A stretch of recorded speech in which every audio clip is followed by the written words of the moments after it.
ನಮಸ್ಕಾರ ಫ್ರೆಂಡ್ಸ್, ಇವತ್ತು ಟೊಮೆಟೊ ಕಾಯಿ ಚಟ್ನಿನ ಹೇಗೆ ಮಾಡೋದು ಅಂತ ಹೇಳ್ಕೊಡ್ತೀನಿ. ಇದು ತುಂಬ ಚೆನ್ನಾಗಾಗುತ್ತೆ, ಒಂದ್ಸರಿ ಟ್ರೈ ಮಾಡಿ ಮನೆಯಲ್ಲಿ.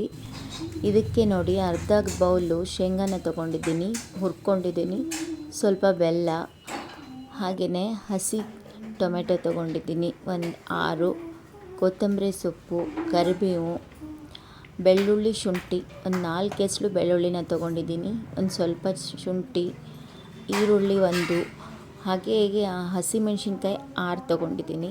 ನಿಮಗೆ ಜಾಸ್ತಿ ಖಾರ ಬೇಕಂದರೆ ಮತ್ತೆ ಜಾಸ್ತಿ ಹಾಕ್ಕೊಳ್ಳಿ. ಈರುಳ್ಳಿ ಆಪ್ಷನಲ್ಲು, ಬೇಕಾದರೆ ಹಾಕ್ಕೋಬೋದು, ಇಲ್ಲದಿದ್ದರೆ ಬೇಡ. ನೋಡಿ, ಪ್ಯಾನ್ಗೆ ಎಣ್ಣೆ ಹಾಕಿ, ಪ್ಯಾನ್ ಬಿಸಿ ಆದಮೇಲೆ ಟೊಮೆಟೊನ ಹಾಕ್ತಾಯಿದ್ದೀನಿ. ಈ ಟೊಮೆಟೊ ಕಾಯಿ ತುಂಬ ಚೆನ್ನಾಗಿ ಫ್ರೈ ಆಗಬೇಕು ಎಣ್ಣೆಯಲ್ಲಿ, ಮೆತ್ತಗಾಗೋವರೆಗೂ ಫ್ರೈ ಮಾಡಿ. ನೀವೆಷ್ಟು ಚೆನ್ನಾಗಿ ಫ್ರೈ ಮಾಡ್ತೀರಲ್ಲ ಟೊಮೆಟೊ, ಅದೇ ಥರ ಚಟ್ನಿನೂ ಅಷ್ಟೇ ಟೇಸ್ಟಾಗಿ ಆಗುತ್ತೆ. ಚೆನ್ನಾಗಿ ಫ್ರೈ ಮಾಡ್ಕೊಂಡ್ಮೇಲೆ ನಿಮಗೆ ಮುಂಚೆನೇ ತೋರಿಸಿದ್ದೀನಲ್ಲ ಐಟಮ್ಸು, ಹಸಿಮೆಣ್ಸಿನ್ಕಾಯಿ, ಹಾಗೆ ಬೆಳ್ಳುಳ್ಳಿ, ಶುಂಠಿ, ಅದನ್ನೆಲ್ಲನೂ ಹಾಕ್ಕೋಬೇಕು. ಇಲ್ಲೊಂದು ಚಿಟಿಕೆ ಉಪ್ಪು ಹಾಕ್ಕೊಂಡಿದ್ದೀನಿ ನಾನು, ಯಾಕಂದರೆ ಉಪ್ಪು ಹಾಕೋದ್ರಿಂದ ಟೊಮೆಟೊ ಸ್ವಲ್ಪ ಬೇಗನೆ ಮೆತ್ತಗಾಗುತ್ತೆ. ನೋಡಿ, ಈರುಳ್ಳಿ, ಹಸಿಮೆಣಸು ಹಾಕ್ಕೊಂಡಿದ್ದೀನಿ, ಇವಾಗ ಬೆಳ್ಳುಳ್ಳಿ, ಶುಂಠಿನೂ ಹಾಕಿದ್ದೀನಿ. ಇದನ್ನು ಚೆನ್ನಾಗಿ ಎಣ್ಣೆಲಿ ಫ್ರೈ ಮಾಡ್ಕೊಳ್ಳಿ. ಇವಾಗ ಕೊತ್ತಂಬರಿ ಸೊಪ್ಪು ಮತ್ತು ಕರಿಬೇವು ಹಾಕಿದ್ದೀನಿ.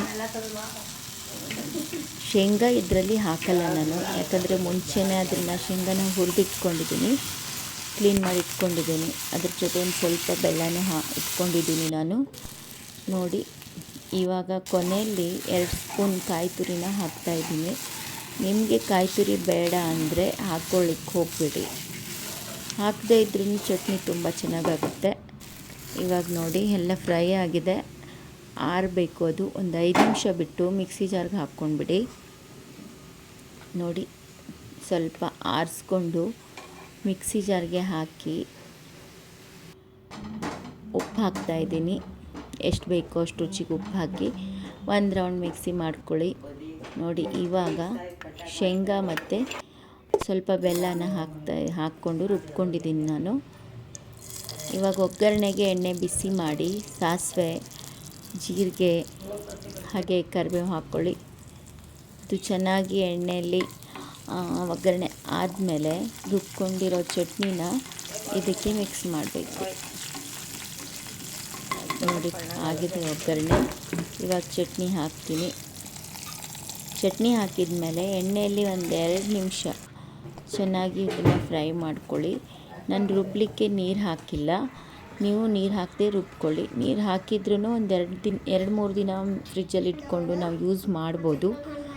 ನೀರು ಹಾಕದೆ ಮಾಡಿದರೆ 1-2 ದಿನ ಇರುತ್ತೆ ಫ್ರಿಜ್ಜಲ್ಲಿ.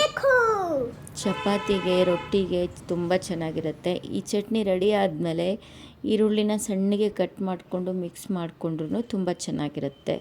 ಒಂದ್ಸರಿ ಮನೇಲಿ ಟ್ರೈ ಮಾಡಿ ಫ್ರೆಂಡ್ಸ್. Thank you.